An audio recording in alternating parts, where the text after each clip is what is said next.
അസ്സലാമു അലൈക്കും വറഹ്മത്തുള്ളാഹി. അൽഹംദുലില്ലാഹി റബ്ബിൽ ആലമീൻ. വസ്സലാത്തു വസ്സലാമു അലാ അഷ്റഫിൽ മുർസലീൻ വഅലാ ആലിഹി വസഹ്ബിഹി വസല്ലം. റമളാനു ഉമ്മത്തി, വിശുദ്ധമായ റമളാൻ എൻ്റെ ഉമ്മത്തിൻ്റെ മാസമെന്നാണ് സയ്യിദുനാ റസൂൽ കരീം സ്വല്ലല്ലാഹു അലൈഹി വസല്ലമ തങ്ങൾ പറഞ്ഞിട്ടുള്ളത്.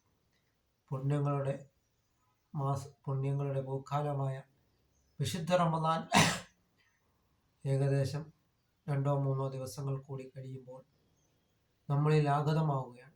അതിനാൽ വിശുദ്ധ റമളാനിൽ നാം ധാരാളം ഇബാദത്തുകളും സൽക്കർമ്മങ്ങൾ കൊണ്ട് നാം മുന്നേറുവാൻ നാം ശ്രമിക്കുക. മുഖറബുൽ അംലാക്ക് മലക്ക് ജിബ്രീൽ അലൈഹിസ്സലാം ദുആ ചെയ്തു 3 കാര്യങ്ങൾക്ക് വേണ്ടി. അതിലൊന്ന്, വിശുദ്ധ റമളാൻ എത്തിയിട്ട് അവൻ്റെ പാപങ്ങൾ പൊറുക്കാത്തതായ രീതിയിൽ അവൻ ജീവിച്ചു കഴിഞ്ഞാൽ അവന് അള്ളാഹുവിൻ്റെ ശാപം ഉണ്ടാകട്ടെ എന്നാണ് മുഖറബുൽ അംലാക്ക് മലക്ക് ജിബ്രീൽ അലൈഹിസ്സലാം ദുആ ചെയ്തപ്പോൾ അവിടെ സയ്യിദുനാ റസൂൽ കരീം സ്വല്ലല്ലാഹു അലൈഹി വസല്ലമ തങ്ങൾ അവിടുന്ന് ആമീൻ പറയുകയുണ്ടായി. രണ്ടാമത്, പുണ്യ നബി സല്ലല്ലാഹു അലൈഹി വസല്ലമ തങ്ങളുടെ പേര് കേട്ടിട്ട് സലാത്ത് ചെല്ലാത്തതിന് അള്ളാഹുവിൻ്റെ ശാപം ഉണ്ടാകട്ടെ എന്നൊരു മുഖറബുൽ അംലാക്ക് മലക്ക് ജിബ്രീൽ അലൈഹിസ്സലാം ദുആ ചെയ്തപ്പോൾ അവിടെയും സയ്യിദുനാ റസൂൽ കരീം സ്വല്ലല്ലാഹു അലൈഹി വസല്ലമ തങ്ങൾ ആമീൻ പറയുകയാണ്. ഏറ്റവും വലിയ പിശുക്കൻ വിവിധങ്ങളുടെ പേര് കേട്ടിട്ട് സ്വലാത്ത് ചെല്ലാത്തവർ ആയിരിക്കും, അല്ലാതെ കയ്യിൽ പൈസ ഉണ്ടായിട്ട് കൊടുക്കാത്തവർ അല്ല.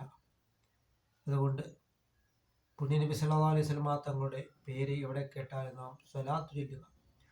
മൂന്നാമത്, വൃദ്ധരായ മാതാപിതാക്കൾ ഉണ്ടായിട്ട് അവരെ നല്ല രീതിയിൽ പരിചരിച്ചു കഴിഞ്ഞാൽ സ്വർഗത്തിലേക്കുള്ള ഒരു പ്രവേശനമാണ് നമുക്ക് എളുപ്പമാക്കുവാൻ കഴിയുന്നത്.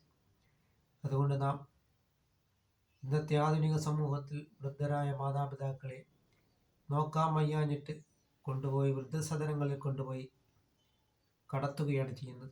അതേസമയം അവരെ നല്ല രീതിയിൽ നാം പരിചരിച്ചു കഴിഞ്ഞാൽ സ്വർഗത്തിലേക്കുള്ള ഒരു പ്രവേശനമാണ് നമുക്ക് എളുപ്പമാക്കുവാൻ കഴിയുന്നത് നാം മനസ്സിലാക്കിക്കൊണ്ട് നാം പുണ്യങ്ങളുടെ പൂക്കാലമായ ഈ വിശുദ്ധ റമളാനിൽ ധാരാളം സൽക്കർമ്മങ്ങളും ഇബാദത്തുകൾ കൊണ്ടും നാം മുന്നേറുവാൻ നാം ശ്രമിക്കുക. അല്ലാഹു തആല നമ്മുടെ എല്ലാ സൽക്കർമ്മങ്ങളും അല്ലാഹു തആല കബൂലാക്കുകയും ചെയ്യുമാറാകട്ടെ.